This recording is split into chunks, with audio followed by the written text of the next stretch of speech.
तो चलिए देखते हैं कि कैसे एक नई दुल्हन की खाने की आदत घर में एक बड़े हंगामे की वजह बन गई।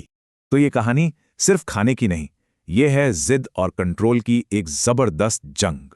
एक तरफ थी माधुरी की चटपटी क्रेविंग और दूसरी तरफ घर का सादा सीधा सादा खाना। लेकिन उसकी दाल नहीं गली, परिवार को उसका मसालेदार खाना जरा भी पसंद नहीं आया। अब रोज रोज की खिचड़ी से तंग आकर माधुरी ने एक नया जुगाड़ निकाला। तो पहला प्लान, पति के जरिए चुपके से बाहर का खाना मंगवाना।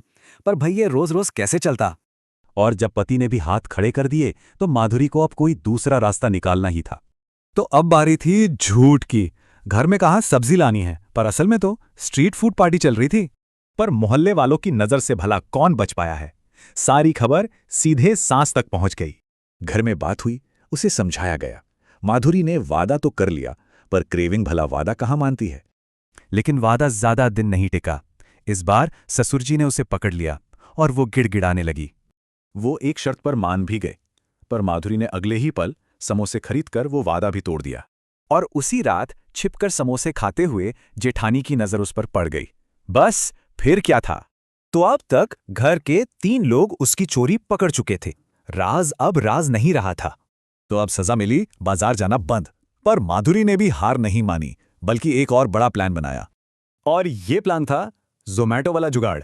रस्सी और बाल्टी से सीधे छत पर फूड डिलीवरी।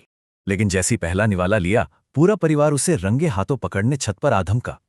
और पकड़े जाने के शौक में माधुरी वहीं बेहोश हो गई।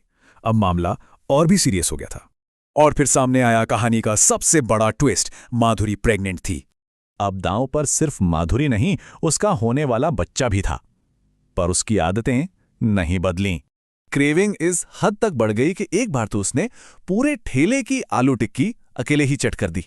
जब जबरदस्ती से बात नहीं बनी तो परिवार ने अपना तरीका बदला। अब बारी थी साइकोलॉजी की। पहला दांव चला दादी ने। एक ऐसी कहानी सुनाई जिससे माधुरी अपनी लापरवाही के अंजाम से डर जाए।